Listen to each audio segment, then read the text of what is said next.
నమస్తే, మీరు చూస్తున్న టీవీ1. నేను అనిల్. సమాజంలో 80% పైగా ఉన్న మెజార్టీ బహుజనులకే రాజ్యాధికారం దక్కాలన్న లక్ష్యంతో టీవీ9 టీవీ1 చేపట్టిన బృహత్తర కార్యక్రమానికి స్వాగతం. ప్రపంచంలోని విలువిద్యలో గొప్పవాడైన ఏకలవ్యుడిని బ్రాహ్మణవాదం తొక్కేసింది. ఏకలవ్యుడికి దక్కాల్సిన గౌరవాన్ని అగ్రవర్ణం హరించింది. ఎరికల భాషా సాహిత్యం దళిత బహుజనుల సమస్యలపై మనతో చర్చించడానికి మన స్టూడియోకి వచ్చారు డాక్టర్ గరకపాటి హరిబాబు గారు. దళిత బహుజనులకే రాజ్యాధికారం దక్కాలంటే ఏం చేయాలో వారితోనే చర్చిద్దాం. నమస్కారం అండి హరిబాబు గారు. చెప్పండి సార్, మీరు ఒక ఎస్టీ కమ్యూనిటీ నుంచి వచ్చారు. చాలా చిన్నప్పటి నుంచే చాలా కష్టపడి స్థాయికి, అంటే హైదరాబాద్ సెంట్రల్ యూనివర్సిటీ భారతదేశంలోనే ఒక నెంబర్ 1 యూనివర్సిటీలో మీరు పిహెచ్డి నిన్ననే మీరు సబ్మిషన్ కూడా అయింది. మీరు ఎరికల భాషా సాహిత్యాలు అలాగే తెలుగు ప్రభావం అనే సబ్జెక్ట్ మీద మీరు రీసెర్చ్ చేశారు. అసలు ఈ టాపిక్ని ఎంచుకోవడానికి ప్రధాన కారణం ఏంటండి? ముఖ్యంగా దళిత బహుజనులకి వాళ్ళ యొక్క అభ్యున్నతి కోసం వాళ్ళకి రాజ్యాధికారం రావాలి అని చెప్పేసి వాళ్ళ ఆకాంక్షతో ఎప్పటి నుంచో ఉన్నారు. వాళ్ళ యొక్క ఆశయాల్ని కొన్ని కోట్ల మంది ప్రజల దృష్టికి తీసుకెళ్లడం కోసం మీరు ఈ టీవీ1 ప్రోగ్రాం ద్వారా ఈ బృహత్తరమైనటువంటి కార్యక్రమాన్ని ప్రారంభించినందుకు ధన్యవాదాలండి. నేను ఎరుకుల కులస్తులు, అయితే అగ్రకులాల వాళ్ళు చాలామంది కూడా ఈ ట్రైబల్స్ మీద రీసెర్చ్లు చేస్తూ ఉన్నారు, పరిశోధనలు చేస్తూ ఉన్నారు. కొన్ని వాస్తవికమైనటువంటి అంశాలని బహిర్గతం చేయాల్సినప్పుడు వాళ్ళు వాటిని కూడాను మరుగున పెట్టడానికి అవకాశం ఉంది. అందుకని ప్రధానంగా భారతదేశంలో ఇప్పటికీ కూడాను కొన్ని వందల సంవత్సరాల నుంచి కూడాను ఈ ట్రైబల్ ఎవరైతే ఉన్నారో, గిరిజనులు ఎవరైతే ఉన్నారో వాళ్ళందరూ కూడా తొక్కువే పడుతూ ఉన్నారు అగ్రకులాల యొక్క ఆధిపత్యం వలన. అందుకని ఎవరైనా సరే ట్రైబల్స్లో ఉంటే వాళ్ళ యొక్క జాతి మీద వాళ్ళు నిజమైనటువంటి పరిశోధన చేస్తేనే వాస్తవాలైనటువంటి బరుగుపడినటువంటి వాస్తవాలు మొత్తం కూడా బహిర్గతం అవడానికి అవకాశం ఉందండి. అందుకని మా భాష మీద, మా సంస్కృతి మీద నేను పిహెచ్డి చేయాలని చెప్పేసి ఉద్దేశంతోనే ఫస్ట్ నుంచి కూడాను అనుకుంటూనే ఈ సెంట్రల్ యూనివర్సిటీలో చేరడం జరిగింది. చేరిన తర్వాత కూడా అట్లాంటి అవకాశాన్ని నాకు డిపార్ట్మెంట్ కలిగించిందండి. మీ బ్యాక్గ్రౌండ్ చెప్పండి, అంటే మీరు మీ నేపథ్యం చెప్పండి, మీ ఏ స్థాయి నుంచి మీరు వచ్చారు అది చెప్పండి. మాది చాలా పల్లెటూరు అండి, చాలా పక్క పల్లెటూరు. ఉండడానికి ఇల్లు, తినడానికి తిండి కూడా లేదు. అట్లాంటి పరిస్థితిలో ఉండి చదువుకున్నాను నేను. ఈ రోజున మీ ఎదురుగా ఈ ప్రోగ్రాంలో నిలవడానికి ప్రధానమైనటువంటి కారకుడు దళిత భగవంతుడైనటువంటి డాక్టర్ బిఆర్ అంబేద్కర్ గారు. ఆ అంబేద్కర్ గారు రాజ్యాంగంలో ఈ ఎస్సీ ఎస్టీస్కి రిజర్వేషన్ కల్పించడం వల్లనే, కేవలం ఆ రిజర్వేషన్ ఉండడం వల్లనే నేను చిన్నప్పటి నుంచి కూడా 6వ తరగతి నుంచి కూడా సోషల్ వెల్ఫేర్ సాంఘిక సంక్షేమ హాస్టల్లో చేరి ఈ స్థాయికి రావడం జరిగింది. చిన్నప్పుడు మాకు ఉండడానికి కూడా ఉండేది కాదు. 6 కిలోమీటర్లు నడుచుకుని వెళ్ళాల్సి వచ్చేది స్కూల్కి, మళ్ళీ 6 కిలోమీటర్లు నడుచుకుని రావాల్సి వచ్చేది. ప్రొద్దున్నే భోజనం కూడా రెడీగా అయ్యేది కాదు. ఎందుకంటే యాక్చువల్గా మేము చిన్నప్పుడే మా మదర్ చనిపోవడం వల్ల మేమే వంట చేసుకొని ఆ కట్ల పుల్లల మీద వాకిలు ఊడ్చుకొని నీళ్లు తెచ్చుకొని చాలా దూరం నుంచి నీళ్లు మోసుకొచ్చుకొని తాటి చెట్లు ఎక్కి పుల్లల్లాగి అట్లాంటి పరిస్థితి నుంచి వచ్చాం మేము. అందులోనూ ఎస్టీ ఎరుకులు కావడం వల్ల ఇంట్లో అన్నం వండుకుంటే కూర వండుకోవడానికి డబ్బులు ఉండేవి కాదు. కూరగాయలు కొనుక్కోవడానికి కూడా పరిస్థితి దయనీయమైనటువంటి పరిస్థితి ఉండేది. ఆ లేనటువంటి పేదతనం ఏదైతే ఉందో ఆ పేదతనమే మమ్మల్ని పక్షులను వేటాడే విధంగా, చేపలు పట్టే విధంగా, అంటే అన్నం వండుకుంటే అన్నంలోకి కూర సంపాదించి కూర చేసినటువంటి స్తోమత లేకపోవడం వల్ల ఆ పేదతనమే మమ్మల్ని పెట్టెలు పట్టుకునేటట్టుగా మమ్మల్ని చేసింది. ఉచ్చులు తీసుకుని వెళ్తే ఏదో ఒక పెట్టెను పట్టుకొస్తే ఆ పూట గడిచిపోతున్నటువంటి నేపథ్యం అన్నమాట అది. వాస్తవంగా ఈ రోజున ఇంత ప్రపంచం మొత్తం కూడా గ్లోబలైజేషన్ ఎఫెక్ట్లో పరుగులు తీస్తూ ఉన్నప్పుడు అన్ని కులాల వాళ్ళు కూడాను, మా ఎరుకుల వాళ్ళు ఈ రోజుకి కూడా పల్లెటూరులో ఉచ్చులు పట్టుకుని పెట్టెలను కొట్టుకుంటూ క్యాట్ బాల్ తీసుకుని పెట్టెలను కొట్టుకుంటూ ఉన్నారంటే అది కేవలం వాళ్ళు కావాలని కాదు చేసేది, ఆర్థిక నేపథ్యమే ఇంట్లో. అంటే మరి ప్రభుత్వం కూడా మీరు కోసం, అంటే మీరు చెప్పండి హరిబాబు గారు, చెప్పండి, మీరు చదువుకున్న టైంలో, అంటే మీరు చిన్నతనంలో ఎలాంటి పరిస్థితులు ఉన్నాయో, ఇప్పుడు ప్రభుత్వం వచ్చింది, ప్రభుత్వం చెప్తుంది మేము చాలా పథకాలు అమలు చేస్తున్నాం, గిరిజనుల కోసం చాలా సంక్షేమం ఒక డిపార్ట్మెంట్నే పెట్టామని చెప్పి చెప్తుంది ప్రభుత్వం, చాలా ప్రచారం చేసుకుంటుంది. అయితే ఏదైతే ఈ పథకాలన్నీ ఉన్నాయో నిజంగా గ్రాస్ రూట్స్లో ఉన్న ఈ పేద ప్రజలకి, అంటే అడవుల్లో తిరుగుతున్న ఎవరైతే బతుకుతున్నారో, అడవిలో కానీ అడవి పక్కన ఉన్న మైదానాల్లో కానీ బ్రతుకుతున్న గిరిజనులకి నిజంగా ఈ పథకాలు అందుతున్నాయంటారా? లేదండి. 100లో కనీసం 10% కూడా గ్రౌండ్ లెవెల్లో ఎవరికి కూడా ఈ పథకాలు చేరడం లేదు. అది నగ్న సత్యం. అందరికీ తెలుసు, ప్రతి ఎడ్యుకేటర్స్కి తెలుసు, పొలిటీషియన్స్కి తెలుసు, విద్యావేత్తలకి తెలుసు, సమాజంలో ఉన్నటువంటి ప్రతి వర్గానికి తెలుసు. అది పథకాలు అయితే అమలు చేస్తున్నారే కానీ అవి ఫలితాలు మాత్రం ఆ పేద ప్రజలకి అందడం లేదు. అందే లెక్కనైతే ఈ విధంగా మేము కష్టాలు పడాల్సిన అవసరం లేదు. ఈరోజు చూడండి, సెంట్రల్ యూనివర్సిటీలో 8,000 మంది విద్యార్థులు ఉంటే మేము ఎరుకుల వాళ్ళు 7 ఉన్నాం. దాన్ని బట్టి మాకు పథకాలు కనుక ప్రభుత్వం అమలు పరిచేటువంటి పథకాలు కనుక మేము అనుభవించినట్లయితే, వాటిని ఆధారంగా మేము అభివృద్ధి పథంలో నడిచినట్లయితే ఈ రోజున 8 మంది కాదు, కొన్ని 100 మంది ఉండేవాళ్ళు. దానికి అదే ప్రధానమైనటువంటి మినిమం ఒక 50 మందో 100 మందో ఉండేవాళ్ళు. మరి మాకు అందడం లేదు. ఈ రోజున మా ఊర్లో చూసుకుంటే ఉండడానికి ఇల్లు కూడా లేదు. ఇందిరాగాంధీ పథకాలు పెట్టారు, ఇందిరా ఆవాస రాజీవ్ గృహ పథకాలు పెట్టారు, ఎవరికి లేదు. అంటే వాళ్ళు ఇచ్చేది 40,000 48,000 ఇస్తుంటే ఈ రోజున బిల్డింగ్ రాదు కదండి. చిన్న రూమ్ వేసుకున్నాక 45,000కి రాదు. ఆ టాపీ మేస్త్రీలే తినేసేస్తారు చాలా డబ్బులు. అందుకని ఆ పథకం కూడా వీళ్ళు ఇంప్లిమెంట్ చేసుకోవడానికి దాన్ని ముందుకు రావడం లేదు. కారణం ఏంటి? సొంత డబ్బులు పడతాయి. దానికి సొంత డబ్బులు ఎంతో కొంత పెట్టుకుంటేనే అది అవకాశం, గృహాన్ని నిర్మించుకోగలరు. ఆ పెట్టుకునే అవకాశం కూడా లేకుండా ఆ గుడిసెల్లోనే ఉంటున్నారు ఈ రోజున. మరి వాళ్ళు పథకం పెట్టినా కానీ వీళ్ళకి ఉపయోగం లేకుండా పోతుంది కదా. హరిబాబు గారు మీరు చెప్పండి, అంటే ఆరోగ్యపరంగా చాలా సమస్యలు ఎదుర్కొంటూ ఉంటారు ఎప్పుడు. ఎవరైతే ట్రైబల్స్ ఉన్నారో వాళ్ళు చాలా సమస్యలతో ఉంటారు. మరి ప్రభుత్వం వైద్య సహాయం కోసం ప్రతి ఏడాది క్యాంపులు నిర్వహిస్తుంది.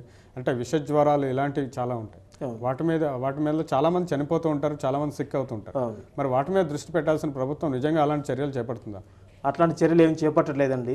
ఏదైనా నిజంగా వర్షాకాలంలో కానీ లేకపోతే శీతాకాలంలో కానీ వాతావరణం మార్పులు చెందినప్పుడు ఏదైనా విష జ్వరాలు రావడం ఉన్నప్పుడు జరిగితే మీ మీడియా వాళ్ళ వల్ల, మీ మీడియా యొక్క దయ వల్ల వాళ్ళని ఫోకస్ చేయడం, ఆ విషయాల్ని ప్రభుత్వ పరంగా దృష్టి తీసుకురావడం, అప్పుడేది హడావుడి చేయడం, వీళ్ళంతా స్పందించేసి ఒక కార్యక్రమాన్ని పెట్టడం, ఆ తతంగం అప్పటి వరకే చేస్తారు. కానీ ఒక కంటిన్యూస్ పద్ధతిలో ఒక నిజమైనటువంటి సాంకేతికపరమైనటువంటి చర్యలు తీసుకొని ఒక పద్ధతి ప్రకారం. అయితే ప్రభుత్వం ఏం చెప్తుందంటే, మేము డాక్టర్లను నియమించాలన్నా కానీ అక్కడికి వెళ్ళడానికి డాక్టర్లు కానీ ఎవరు వైద్య సిబ్బంది కానీ సిద్ధంగా లేరు. అయితే ఎవరైతే ఈ అంటే పేద ప్రజలకి సేవ చేయాలనే దృక్పథం నానాటికి తగ్గిపోవడం వల్ల ఇలాంటి సమస్య ఎదురవుతుందని ప్రభుత్వం చాలాసార్లు చెప్పింది. ఇప్పుడు డాక్టర్లందరూ కూడా గవర్నమెంట్ డాక్టర్లు ఈరోజు తీసుకుంటే ఎవరున్నారండి? ఈ రెడ్డిసే ఉన్నారు, బ్రాహ్మణ్సే ఉన్నారు, చౌదరిసే ఉన్నారు, వీళ్ళే ఉన్నారు, అగ్రకులాల వారు ఉన్నారు. అసలు రాజ్యాధికారం ఇవ్వడానికి ఇస్తేనే వీళ్ళకి డెవలప్ అయిపోతారు, లేకపోతే ఎక్కడైనా సరే సంక్షేమ పథకాలు అమలైతే డెవలప్ అయిపోతారని చెప్పి ఆలోచించే వాళ్ళు నిజంగా వాళ్ళకి సేవ చేయడం కోసం ఎందుకు ముందుకు వస్తారండి? ఆ పోస్టుల్లో, ఆ డాక్టర్ పోస్టులు ఏవైతే ఉన్నాయో ఆ పోస్టులో మేముంటే మా జాతిని కాపాడుకోవడం కోసం అప్పుడు మేము 100% ఎంతో కొంత కనీసం 90% అన్న ముందుకు వస్తారు వాళ్ళు. కాబట్టి మా వాళ్ళకి అవకాశాలు ఇవ్వాలి. మళ్ళీ మనం వేరే టాపిక్లోకి వెళ్దాం. మీరు ఇంతకుముందు ఒక మాట అన్నారు, సాంస్కృతిక పరమైన దాడి జరిగింది, అణచివేతకు గురయ్యారు ఎరకల కులస్తులు, ఎరకల జాతి అని చెప్పి.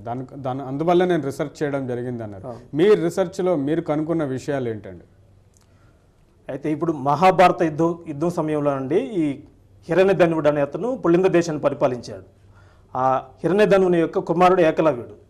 అయితే ఏకలవ్యుడు విలువిద్యను నేర్చుకోవడం కోసం తన తండ్రి దగ్గర పర్మిషన్ తీసుకుని అతను ఒప్పించి వాళ్ళ తండ్రిని వారిస్తాడు. అయ్యా బ్రాహ్మణ్స్ మనకు నేర్పించరు, అది అగ్రకులాల వారి చేతిలో ఉంది, మనం బలహీన వర్గాల వాళ్ళం, మన అంటరాని వాళ్ళం, మనకు నేర్పించరని చెప్పేసి చెప్తాడు. ఆయన ఎన్నుకోకుండా ద్రోణాచార్య దగ్గరికి వెళ్ళి అతను ప్రాధేయపడ్డా కానీ వాళ్ళు కాళ్ళతో తన్నడం జరిగింది. తన్నేసి అతన్ని ద్వేషిస్తారు, అశ్వత్థామ కానీ ద్రోణాచార్యుడు కానీ పాండవులు కానీ. అయినా సరే ఇంటికి తిరిగి రాకోకుండా అడవిలో నివసించి కఠోరమైనటువంటి దీక్షతో ఆ గురువు గారి యొక్క బొమ్మను పెట్టుకుని ఎదురుగా స్వతహాగా విలువిద్య నేర్చుకున్నటువంటి ఒక గొప్ప వ్యక్తి అండి. ప్రపంచంలో అసలు సృష్టి అంటూ నిజంగా ఉంటే ఆ సృష్టిలో ఇతను మించినటువంటి విలువిద్యగాడు ఇంకెవరు లేరు. అట్లాంటిది అతను దక్కాల్సినటువంటి గౌరవాన్ని ఈ రోజున అర్జునుడికి దక్కింది. కేవలం అర్జునుడిని ఒక ఉన్నతమైన స్థాయిలో నిలబెట్టడం కోసమే అతను కుట్రాబన్ని ఆ విధంగా ఏదైతే బాణాన్ని ఉపయోగిస్తారో ఆ బాణాన్ని ఉపయోగించడానికి ప్రధానమైనటువంటి అవకాశం కల్పించేటువంటి కుడి చేతి పట్నవేలుని దానంగా తీసుకోవడం జరిగింది.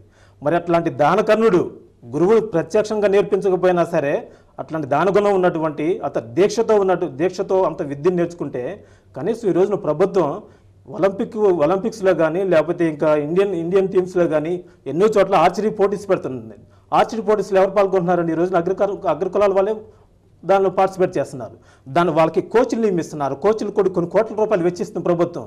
కానీ మా వాళ్ళు ఇప్పుడు ఎరుకుల వాళ్ళు విలేజ్లోకి వెళ్తే ఎట్లాంటి గురువు లేకోకుండా ఆ ఏకలవ్యుని దృష్టిలో పెట్టుకుని ఏకలవ్యుని మించినటువంటి క్యాట్బాల్తో చిన్న వస్తువులు కూడా చాలా దూరంలో కంచుల్లో ఉన్నటువంటి ఆ మండల్లో ఆకుల సందులో ఉన్నటువంటి చిన్న పెట్టెల్ని కొడుతున్నారంటే వాళ్ళు ఎంత గురువున్నది చూడండి.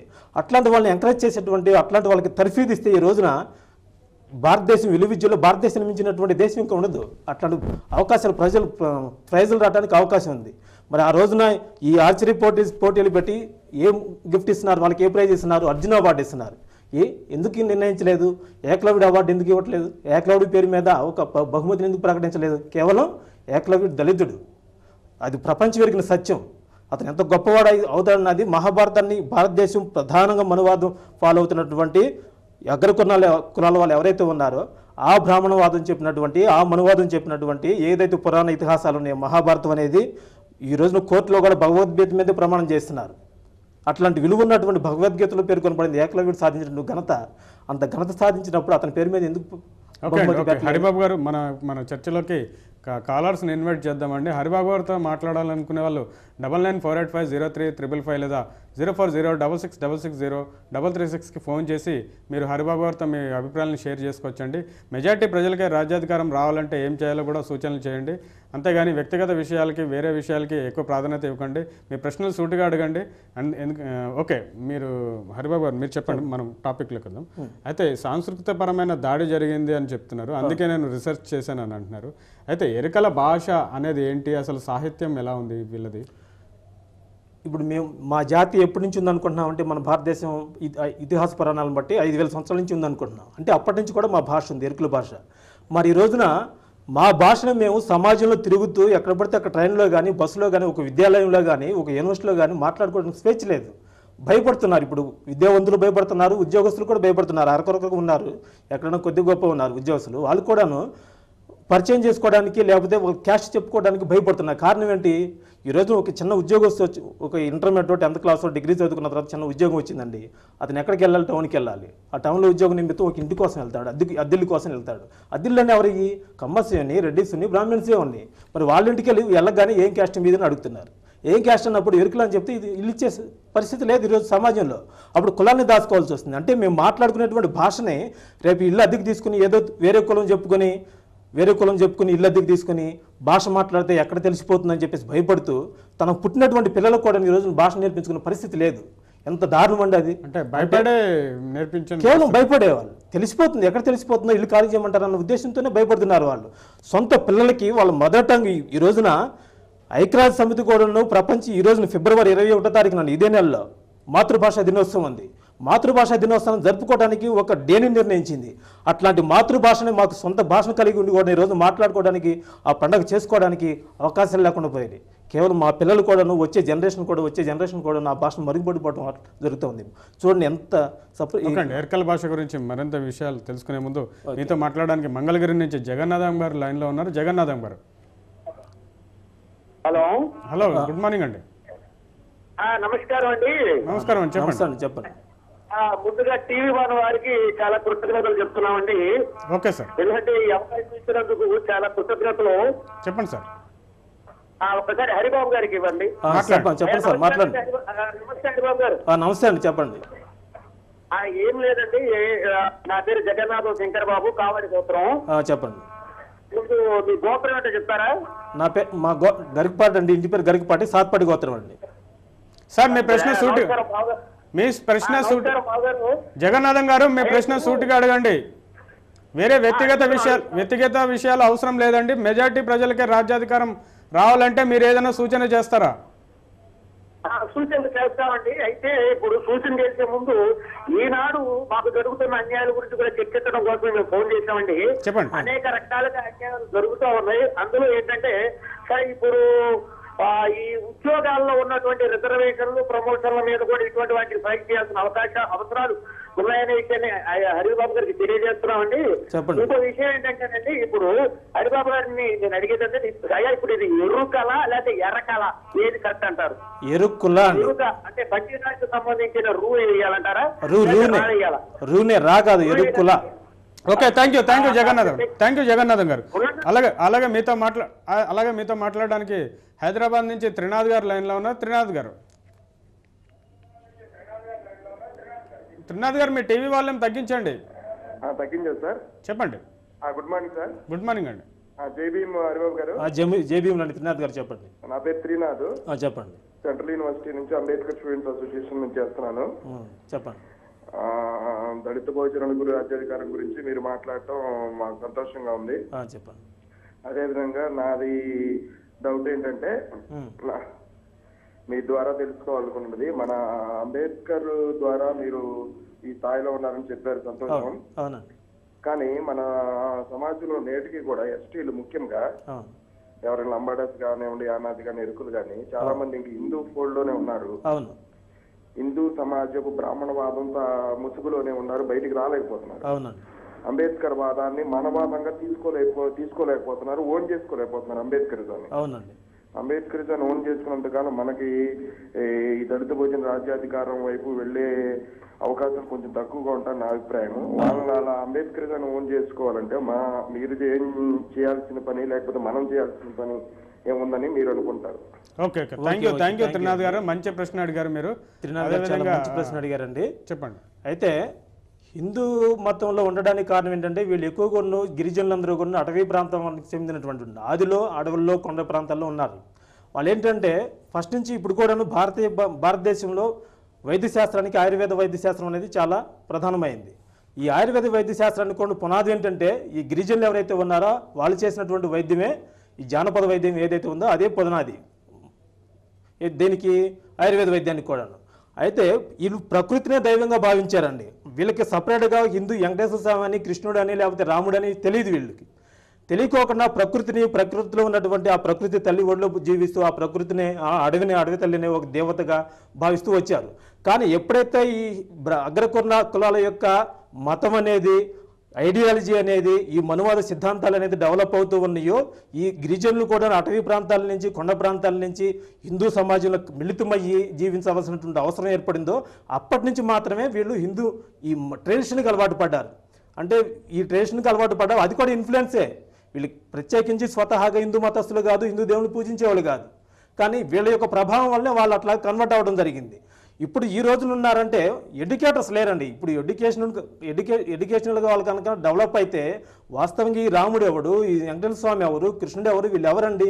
కంటికి కనిపించుకోకుండా వాళ్ళు కనుక నిజంగా ఉంటే వాళ్ళని నిజంగా మొక్కుతూ ఉంటారు, ఏటలు బలిస్తూ, కోళ్లు గుస్తూ, వాళ్ళకు ఉన్నటువంటి 500 1000 రూపాయలు తీసుకెళ్లి గుడిలో వేసి గుండులు చేయించుకుని తిరుగుతున్నారు. నిజంగా దేవుడు ఉంటే వీళ్ళకి ఇన్ని సంవత్సరాల నుంచి ఇంత సమాజంలో అట్టడుగు స్థాయిలో ఉండి జీవించాల్సిన అవసరం ఏంటి? మురికి కాలువలు అమ్మటే, మురికి చెత్త కుప్పలు అమ్మటే, లేకపోతే ఎక్కడ చెరువు గట్లంటే నివసించాల్సిన అవసరం ఏంటి? బుట్టలు కావాల్సిన పరిస్థితి ఏంటి? పందులు కాసుకోవాల్సిన పరిస్థితి ఏంటి? ఈ విధంగా జీవితం అనేది దొరకదు. ఒక్క నిమిషం, అంబేద్కర్ ఐడియాలజీని ఓన్ చేసుకోవాలంటే ఏంటి అని అడిగారు. అది ఎడ్యుకేషన్ ఒకటేనండి, చదువు మాత్రమే. ఈ రోజు నేను అంబేద్కర్ దేవాలయ ఈ విధంగా ఇక్కడ ఉన్నానంటే నేను చదువుకున్నాను కాబట్టి, సమాజం చదువుతున్నాను, సమాజ పోకను చదువుతున్నాను, అంబేద్కర్ని చదివాను, అంబేద్కర్ ఐడియాలజీని చదివాను. చదివితే మాత్రమే అది వస్తుందండి. మంచి ఉదాహరణ అండి. మీతో మాట్లాడడానికి తెనాలి నుంచి మణికుమార్ గారు లైన్ లో ఉన్నారు. మణికుమార్ గారు చెప్పండి సార్. నమస్తే, గుడ్ మార్నింగ్ మణికుమార్ గారు, చెప్పండి. నమస్తే సార్, చెప్పండి. హరిబాబు గారికి నమస్తే అండి, చెప్పండి. మణికుమార్ గారు హరిబాబు గారు ఉన్నారు. నమస్తే అండి. స్వాతంత్ర్యం వచ్చి 57 సంవత్సరాలు అయింది సార్. అవును. హలో చెప్పండి. 60 సంవత్సరాల వరకు అవుతుంది. స్వాతంత్ర్యం వచ్చి 57 సంవత్సరాలు అయినా ఎస్సీ వాళ్ళు వెనకబడే ఉన్నాం సార్. రిజర్వేషన్ కోటా ప్రకారం, రోస్టర్ పద్ధతి ప్రకారం ఇప్పుడు గుంటూరు జిల్లాలో 7 నియోజకవర్గాల్లో ఈనాటికి కూడా ఎస్సీ ఎమ్మెల్యే ఇంతవరకు ఇవ్వలేదు సార్. మరి అక్కడ ఉన్న బడ్జెట్ ప్రకారం ఎస్సీ వాళ్ళు 6 లక్షల 10 లక్షల మంది ఇవాళ నూతనగా ఉన్నారు సార్ సర్వే చేస్తే. అవును. ఈనాటికి కూడా మరి వెనకబడే ఉన్నాం మరి రాజ్యాంగం ప్రకారం. అవును. ఓకే, మీ ప్రశ్న అడగండి. ఎమ్మెల్యే పదం మా రిజర్వేషన్ కోటా ప్రకారం మాకు ఇచ్చుంటే మా వాళ్ళని మేము డెవలప్ చేసుకోవడానికి అవకాశం ఉంటుంది కదా sir. Okay, thank you Manikumar గారు, థ్యాంక్ యూ సార్. మణికుమార్ గారు చెప్పారండి. ఓకే, మీతో మాట్లాడడానికి నాగర్ కర్నూలు నుంచి శ్రీనివాస్ బహదూర్ లైన్ లో ఉన్నారు. శ్రీనివాస్ బహదూర్ గారు, శ్రీనివాస్ గారు మీ టీవీ వాల్యూమ్ తగ్గించి మాట్లాడండి సార్, రీసౌండ్ వస్తుంది. సరే సార్, చెప్పండి.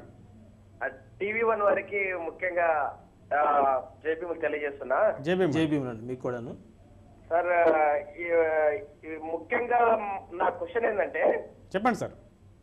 ఈ మెజార్టీకి రాజ్యాధికారం రావాలంటే తెలిసినటువంటి మేధావులు, ఎస్సీ ఎస్టీ బీసీ మైనార్టీలో ఉన్న మేధావులు వీళ్ళు ఊర్లలోకి వచ్చి గ్రామీణ ప్రాంతాల్లో ఉన్న ఓట్లు ఏవైతే ఉన్నాయో ప్రజలకు, ఆ ప్రజలకు వచ్చి చైతన్యం చేస్తే వాళ్ళు ఓట్లు వేయడం ద్వారా రాజ్యాధికారం వస్తుంది. అయితే హలో చెప్పండి, వింటున్నాం. అయితే ఇప్పుడు జరుగుతున్నది ఏంటంటే ఈ మేధావులంతా మొట్టమొదట ముఖ్యంగా ఎరుకలకి సంబంధించిన వాళ్ళు, లంబాడికి సంబంధించిన వాళ్ళు, వీళ్ళన్నట్లు వాళ్ళు బహుజనులు అయినప్పటికీ వాళ్ళు అంబేద్కర్ ఒక ఫిలాసఫీ కాకుండా అంబేద్కర్ అంటే రాజ్యాధికారం అనేది అంబేద్కర్ మాకు దగ్గర అనేది కూడా అర్థం చేసుకోలేకనే ఓట్లు రావడం లేదు.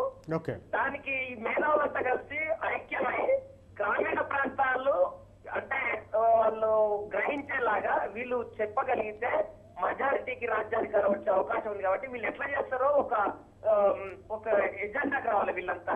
వీళ్ళైతే మేధావులు ఉన్నారు కదా ప్రొఫెసర్స్, ఈ ఎస్టీకి సంబంధించిన ప్రొఫెసర్స్, తర్వాత ఎస్సీకి సంబంధించిన ప్రొఫెసర్స్, తర్వాత ఈ ఉద్యమకాలు వీళ్ళందరూ కలిసి ఒక రాష్ట్ర స్థాయిలో ఒక పెద్ద సమూహంగా ఏర్పడి వీళ్ళు ఆలోచన చేసి గ్రామీణ ప్రాంతాలకు వస్తే ఎట్లుంటది, ఎందుకు రావడం లేదు వీళ్ళంతా ఉన్నారు కాబట్టి. Okay thank you Srinivas Bahadur గారు, చాలా మంచి ప్రశ్న అడిగారు మీరు. ఏదైతే TV9 TV1 చేపట్టిందో మెజార్టీగా రాజ్యాధికారం అనే కార్యక్రమం, ఈ కార్యక్రమం ద్వారా దళిత బహుజనులకు సంబంధించిన మేధావుల్ని, సాహిత్యవేత్తల్ని, కళాకారుల్ని, అదేవిధంగా ఉద్యోగుల్ని, విద్యార్థి సంఘాల నాయకుల్ని, అదేవిధంగా ఇట్లాంటి మేధావి వర్గాన్ని కూడా పిలిపించి చర్చలు చేస్తున్నాం. అంటే వాళ్ళ అభిప్రాయాన్ని తెలియజేస్తూ ప్రజల్లో చైతన్యం రగిలించే ప్రయత్నం చేస్తున్నామండి.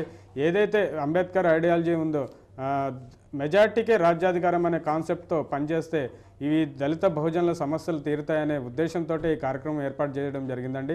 అయితే వీళ్ళందరూ ఐక్యం అవ్వాల్సిన అవసరం ఉందని చెప్పి ఇక్కడికి వచ్చే గెస్టులందరూ వాళ్ళ అభిప్రాయం తెలియజేస్తున్నారు. అదేవిధంగా మీరు ఆశించినట్లుగానే వీళ్ళంతా వేదికగా ఏర్పడి, ఐక్యవేదికగా ఏర్పడి మీరు చెప్పినట్లుగా గ్రామీణ స్థాయిలో తప్పకుండా ప్రచారం చేసి ఓటు చైతన్యం రగిలిస్తారని చెప్పి నేను కూడా ఆశిస్తున్నానండి. అవి శ్రీనివాస్ బహదూర్ గారు, మీరు కాల్ చేసినందుకు మీకు ధన్యవాదాలండి. ఓకే, మీరు చెప్పండి సార్.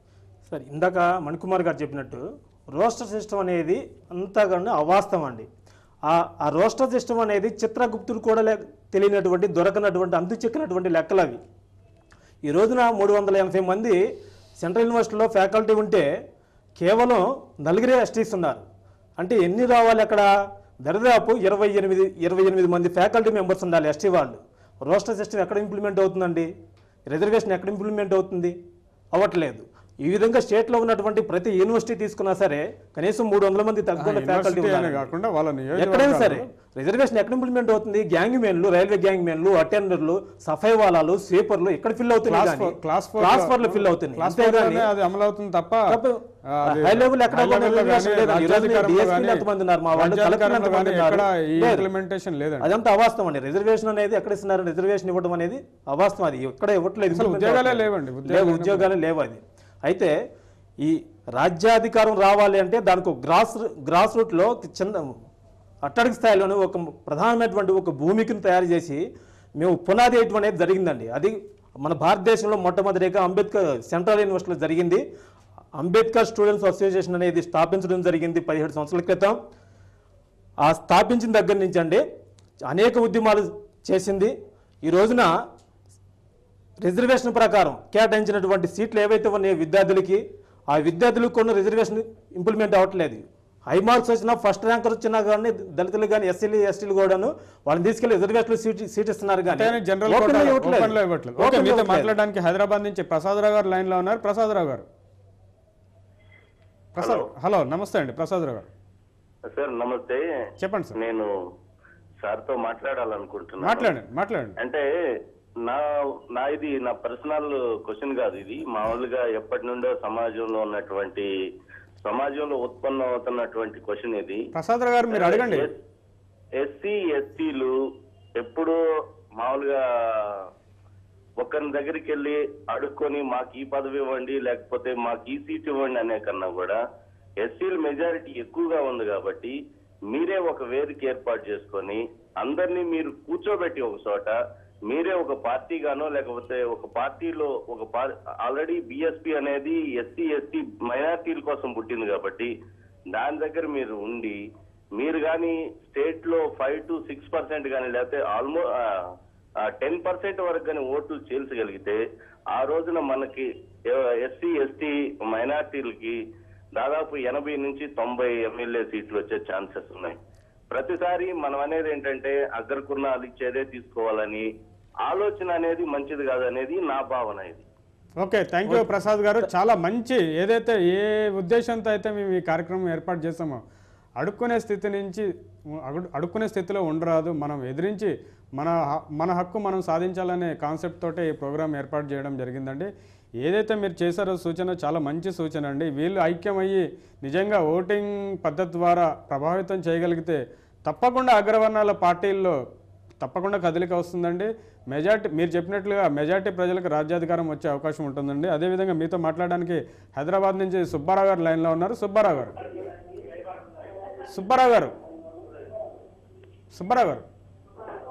హలో, మీ టీవీ వాల్యూమ్ తగ్గించండి సార్. హలో సుబ్బారావు గారు, మీ టీవీ వాల్యూమ్ తగ్గించి మాట్లాడండి.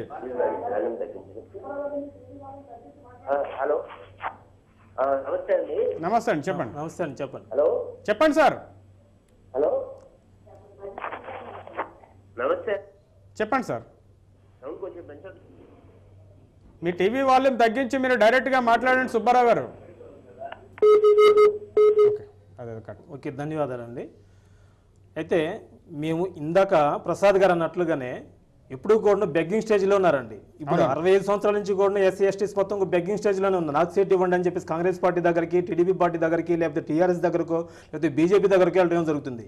అందుకని అట్లాంటి సిస్టాన్ని బ్రేక్ చేయాలని ముందు మనకి దళితులకి ఎప్పుడైతే రాజ్యాధికారం కావాలనుకుంటున్నామో ఆ కోరిక అనేది ఆశయాలు సాధించడానికి ఒక సైద్ధాంతికమైనటువంటి భూమికి మేము సెంట్రల్ యూనివర్సిటీలో స్థాపించడం జరిగిందండి. మీరు 2007 నుంచి 2008 వరకు 2009 వరకు 2 సంవత్సరాలు నేను అంబేద్కర్ స్టూడెంట్స్ అసోసియేషన్కి జనరల్ సెక్రటరీ చేశానండి. అప్పుడు ధనరాజు గారు ప్రెసిడెంట్గా ఉన్నారు. 15 సంవత్సరాల నుంచి కూడా సెంట్రల్ యూనివర్సిటీలో విద్యార్థి ఎలక్షన్స్ అనేవి జరుగుతూ ఉన్నాయి. అప్పుడు మాది 750-800 మంది ఓటింగ్ ఉన్నా కూడాను మాకు స్పోర్ట్స్ సెక్రటరీనో, కల్చర్ సెక్రటరీనో, ఒక చిన్న పదవి వైస్ ప్రెసిడెంట్ ఇస్తామనేవాళ్ళు. అది కూడా ఎస్ఎఫ్ఐ వాళ్ళు అలయన్స్ పెట్టుకుంటేనే వాళ్ళకి మాతో ఈక్వల్గానే ఉండేది ఓటింగ్. వాళ్ళు కూడా ఎస్ఎఫ్ఐ వాళ్ళు కూడా, కానీ వాళ్ళ డామినేషనే ఉండేది. అందుకని చెప్పి మేము వచ్చిన తర్వాత లేదు, మా దళితులకి ప్రెసిడెంట్ పదవి కావాలి. చాలాసార్లు మీరు ఎస్ఎఫ్ఐలు చేశారు, ఏబీపీ వాళ్ళు చేశారు, మాకు కూడా ఇవ్వండి. మీరు ఎడ్యుకేటర్స్గా ఉన్నప్పుడు, మీకు ఒక స్కాలర్స్గా ఉన్నప్పుడు మీరే ఇక్కడ ఒప్పుకోవట్లేదే. విలేజ్ల్లో పొలిటికల్ లీడర్స్ ఇంకే విధంగా ఒప్పుకుంటారండి? దళితుల యొక్క రాజ్యాధికారానికి ఏ విధంగా బాటలేస్తారండి? వాళ్ళు అవకాశాలు కల్పిస్తారు. కాబట్టి అది పద్ధతి కాదని చెప్పేసి బ్రేక్ చేయడం జరిగింది. కానీ వాళ్ళు ఒప్పుకోలేదు. ఒప్పుకోకపోయినా 2007లో అంబేద్కర్ స్టూడెంట్స్ అసోసియేషన్ ఏదైతే ఉందో ఆ అసోసియేషన్ మేము మొత్తం కూడా సభ్యుల్ని మొత్తాన్ని కూడా అన్ని పోస్టులకు నిలబెట్టి ఇండిపెండెంట్కి వెళ్ళడం జరిగింది. ఇండిపెండెంట్కి వెళ్ళి గెలవడం కాదు మా అధ్యాయం, మా ఓటింగ్ని, మా అవసరాన్ని వాళ్ళకి తెలియజేయడం మా అధ్యాయం. కాబట్టి ఇండిపెండెంట్కి పోటీ చేయడం జరిగింది. ఎస్ఎఫ్ఐ వాళ్ళతో పాటు ఈక్వల్ ఓట్లు తీసుకున్నాము, కానీ ఏబీపీ వాళ్ళు తన్నుకుపోయారండి ఆ రోజున. అట్లాగే కంటిన్యూగా ఆ నెక్స్ట్ సంవత్సరం బాధపడ్డారు. ఎస్ఎఫ్ఐ వాళ్ళు పదవులు పోయినాయి, ఏబీపీ వాళ్ళు తన్నుకుపోయారు, వాళ్ళకి యాంటీ వర్గం పదవులు పోయినాయి. కానీ నెక్స్ట్ ఇయర్ కూడా రాజీ పడలేదు, ఆ తర్వాత కూడా రాజీ పడలేదు.